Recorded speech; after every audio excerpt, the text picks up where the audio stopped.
Welcome in to another episode of my Dynasty Fantasy Football YouTube. Today I'm looking at some Dynasty stashes. As always, make sure to subscribe to the channel if you haven't. Let's go. My first one, Jaylen Wright. So Wright he didn't do anything in 2024, but I do think he's a decent stash candidate because of the Dolphins' actions or lack of actions in the NFL draft, and also because of some recent news. So last year, Wright was bad. He had 68 carries, 249 yards, 3.7 yards to carry, 3 catches for 8 yards. He was not even the RB2 on the Dolphins. That was Raheem Mostert. He made absolutely no challenge for the RB1 spot. And he never did anything in the passing game. I expected to see something in the passing game. We didn't see that. But things are looking better this offseason. The Dolphins cut Raheem Mostert. And then they signed Alexander Mattison and drafted Ollie Gordon in the 6th round to compete in the running back group. I will be honest.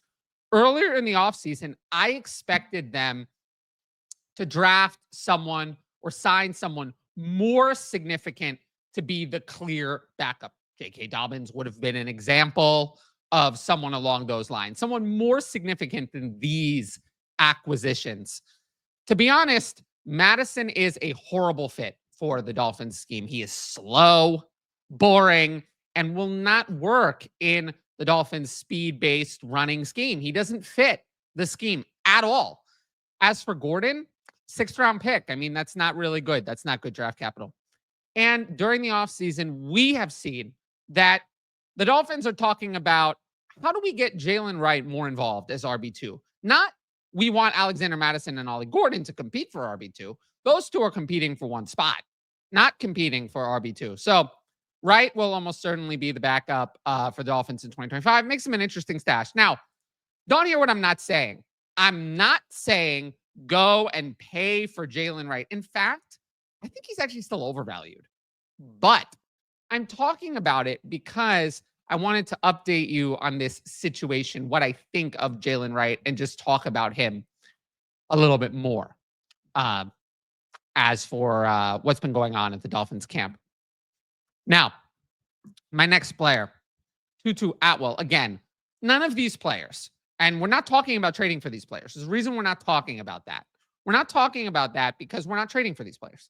These are not players that I want to trade for, but I do think Atwell is the type of player you might want to have at the bottom of your roster. And here's why. So in 2024, 17 games, 42 catches, 562 yards, 62 targets, 2.5 catches, and 33.1 yards a game. It was his career best season. And it led to the Rams extending him for a $10 million deal this year for 1 year. Now, I do think Atwell has opportunity as the Rams wide receiver 3. And he's a rare wide receiver handcuff type player. So let's talk about what I mean by that. It's very clear that Atwell is the Rams wide receiver 3. Jordan Whittington, he had his 1 week opportunity. That was a disaster.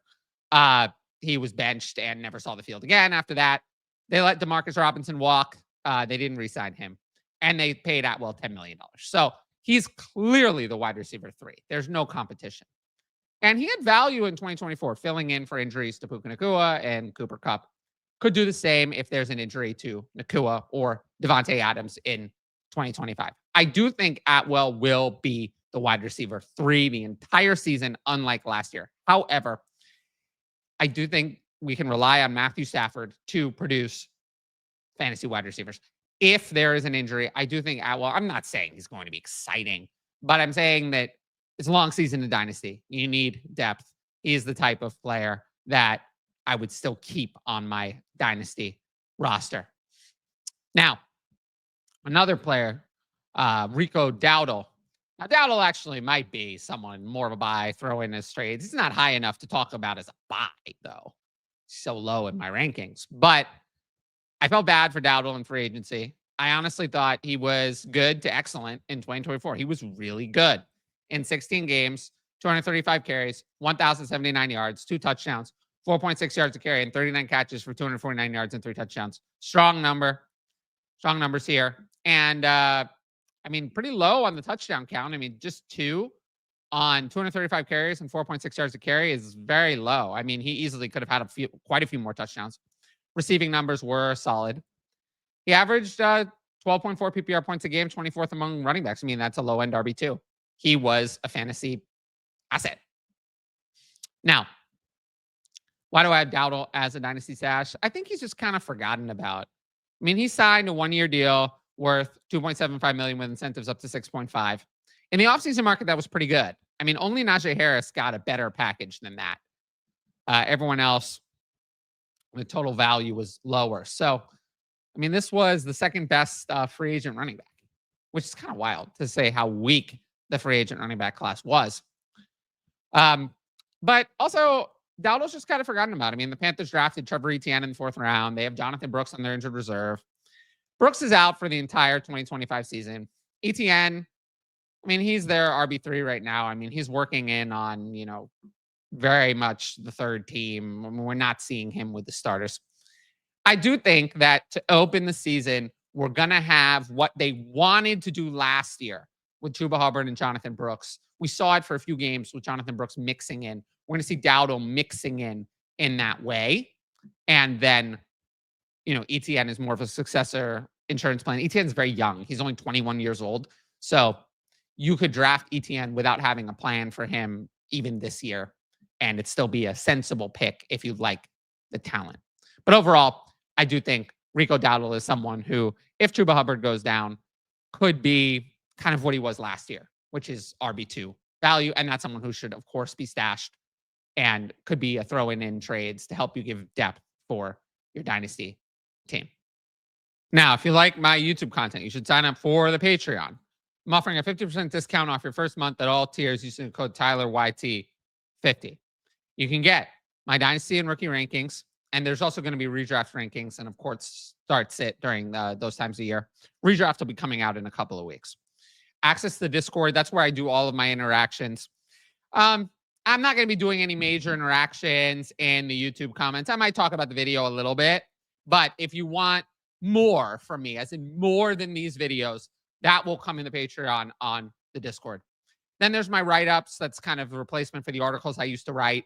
Right now, I'm doing a write-up series on every NFL team to preview the 2025 season. Patreon-only videos. I just did one on Wednesday covering how to trade in Dynasty. Those will mostly be evergreen strategy-type videos. Direct message fantasy advice. We know what that is. That's what launched the Patreon, helping one-on-one with your Dynasty teams. And, of course, I cover redraft in season as well. And then the ability to ask in advance questions for YouTube videos. We see that at the end of every YouTube video, including this one. Tiers begin at just $5 a month, $250 with a discount. If you want to know more about the Patreon, check out my why you should join the Patreon videos on the channel. They're under Patreon promos on the home page. And again, I just want to encourage people to sign up. I would really appreciate it. I do appreciate everyone watching these YouTube videos. I will say that I have changed my approach, so to speak. Like, the YouTube videos are what they are. I'm not going to be doing different topics or covering redraft or start sit or, anything else like that. The YouTube videos are going to be the same YouTube videos that I've been doing, the ones that I know that succeed, the ones that, are comfortable with, and the ones that have had success bringing in patrons. So the YouTube channel, it is what it is. That's what the content will be. If you want more or the chance to suggest content for the Patreon only videos or suggest write-ups or stuff, interactions you want me to do, that's only going to be on the Patreon. I'm not anticipating any changes to the YouTube videos other than perhaps cutting back on them slightly during the offseason when I feel like the demand is a little bit lower, especially like right now. So once again, patreon.com/fantasy advice. Use the code TylerYT50 at checkout and you'll get 50% off your first month at whatever tier you choose. With that said, I'll move into my next player. So my next stash is Chig Okonkwo, and I like his opportunity for 2025. I've talked about him a couple of times, but I wanted to talk about him again based on what the Titans did in the NFL draft. So in 17 games, he had 52 catches, 479 yards, 2 touchdowns, 3.1 catches, and 28.2 yards a game. But most of this came at the end of the season. Titans head coach Brian Callahan finally realized he had to use Okonkwo.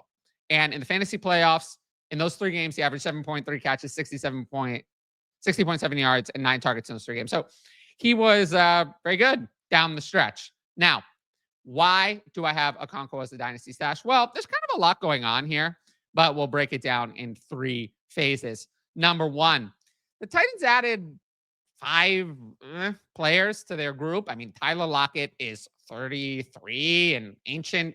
Chimere DK was not someone I'd ever heard of before the NFL draft, which is a very bad sign. Elikai Maynor fell in the draft. I kind of like him as a sleeper, but it was 4th round pick. Gunnar Helm was, terrible. So I'm certainly not interested in him. He's the opposite of Chig Okonkwo, unathletic and uninteresting. And then Xavier Restrepo, who I liked, but went undrafted. So there's nothing exciting here. I'd be surprised if any of these players are relevant. The Titans have Calvin Ridley, but not much else. So there is room for Okonkwo to do well. Now, he turns 26 in September, and he's a free agent after this year. So I do think if he plays well, this is not old for a tight end. Tight ends break out later in their career all the time, and he could get a free agent contract that makes him worth more in Dynasty than he is now. And then lastly, Cam Ward has looked really good so far. This might be more of a story for another video, but Ward looks like the real deal. Everything I'm hearing, everything, the vibes at camp, everything is that Cam Ward is good. Could be wrong, obviously, but he looks good. And I'm not running from his fantasy weapons, especially if their, competition is low. So if my confidence in Cam Ward is rising, that means that I think the opportunity for multiple weapons to succeed in the Titans offense is higher. So I'm excited for to see what Chig Okonkwo can do. Now, last player, Will Shipley. So Will Shipley, again, I talked about Will Shipley pre-NFL draft, but I want to come back now that the NFL draft has passed because the opportunity has solidified itself. So Shipley did nothing last year. He had 30 carries, 82 yards, 2.7 yards a carry. It was not good. 4 catches, 35 yards. It was all on mop-up duty. It's not interesting. I mean, there wasn't much there. I mean, actually, his best playing time was during the NFC Championship in garbage time. Think about that. NFC Championship in garbage time. What a weird combination of words. But regardless, we know that Shipley was good college prospect. And at the end of the day, he's the RB2 now. Shipley totaled 526 carries, 2,747 yards, 31 touchdowns, and 85 carries, 602 yards and 2 touchdowns across 36 college games. I mean, it's pretty good. I mean, he was immediately involved as a true freshman at Clemson in 2021, and he was an early declare, and he was a 4th round pick. So he was a good prospect. Now, the Eagles let Kenneth Gainwell walk in free agency. They replaced him with A.J. Dillon, who was terrible. I mean, he was terrible, and then he didn't play in 2024. So A.J. Dillon, to me, is someone who is barely NFL roster worthy. From everything I've heard from the Eagles camp, I do go and read these camp reports. Shipley is a clear backup. I mean, he's their RB2. I expect him to play the Kenneth Gainwell role from 2024. That few carries a game, change of pace role to keep Saquon Barkley fresh. I mean, even Saquon Barkley cannot play every single snap. So I do expect that other role to go to Will Shipley. I think A.J. Dillon is more, if Saquon Barkley is actually injured, then you'd see A.J. Dillon take some of the boring carries to complement Shipley, who would be the starter in event of Saquon Barkley injury. We don't want a Saquon Barkley injury, obviously. But again, someone like Will Shipley has to be rostered in all dynasty leagues. He has value. I've seen him cut in some places. He should not be cut. Someone who's any running back who's one injury away from fantasy value should never be cut. So that's why I have Will Shipley as a dynasty stash.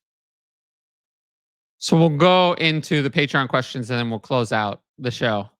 What do you make of the Browns backfield and specifically Dylan Sampson? Do you think Sampson has a path to fantasy relevance this year? Is there any upside? So I like Sampson as a talent. I liked him as a prospect. But unfortunately, there's really not much of a path. I mean, generally, when a team drafts 2 running backs in the same year, the one that they draft earlier is almost always the better back. In this case, Quinshon Judkins was a way superior prospect to Dylan Sampson. And the Browns offense is not the offense where we want to target multiple running backs. They're going to struggle to have one relevant running back, let alone 2. So barring a Quinshon Judkins injury, Not really, no. Now, I do think Samson has a chance to surpass Jerome Ford as the backup. I do think week 1, Jerome Ford will be the one taking the smaller share of touches alongside Jughead as the starter. But I do think Samson has a chance to inherit that role. Overall, though, also the fact that there are 3 running backs there, the only one I'm interested in is Quinshon Judkins. The only one I'm drafting in redraft is Quinshon Judkins. I'm not drafting the other 2 at all. They're not going to be in my redraft ranks. So I guess the answer to this question is really no. Samson's more of a dynasty stash than anything else. If he flashes and shows that he's good and worthy of being a handcuff, that would give him some dynasty value, but not really is the answer to this question, unfortunately. What's your plan with Travis Hunter midseason? Any specific metrics or involvement you're expecting from him on offense that would make his price in rookie drafts non-IDP worth it? Yeah. Well, obviously IDP is a completely different story with Travis Hunter. That changes everything.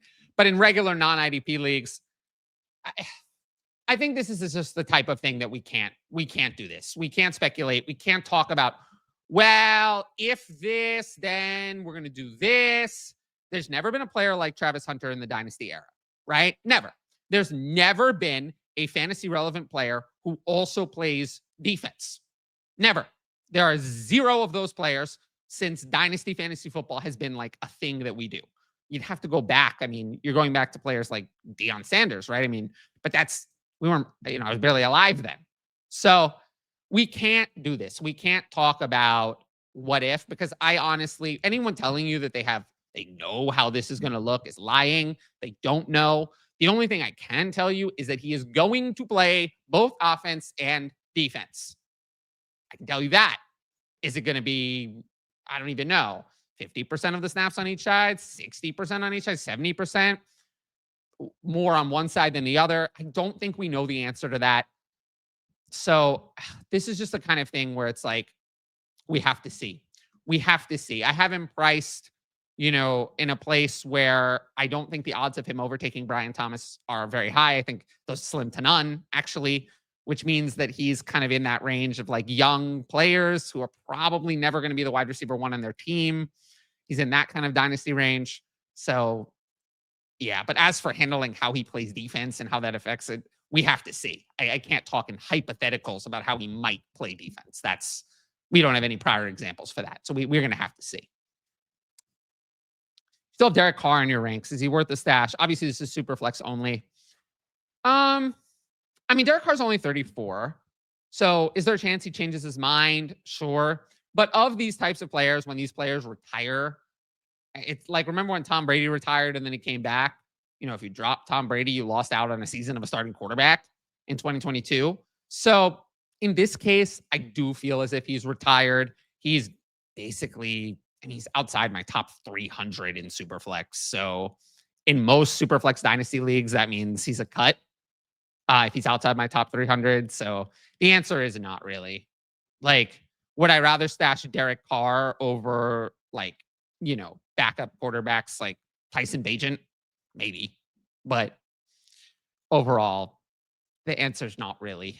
And if we get to the season and he still doesn't have a team and it's just, I'm retired, I'm done, he'll keep dropping. And probably by a few weeks or a month into the season, he'll be completely out of my ranks at that point. So the answer is, in most leagues, no, he's not worth the stash. Now, if you like the video, make sure to support the channel by subscribing. And don't forget to hit that notifications bell so you can be notified about all my exciting content as it drops. Of course, if you want my best fantasy football advice, it's available on the Patreon. Dynasty content year-round. And 50% discount at all tiers using the code TylerYT50 at checkout. Patreon.com/fantasy advice is where you can find that. Every sign up helps support my independent content. But once again, thanks for watching, and I'll see you all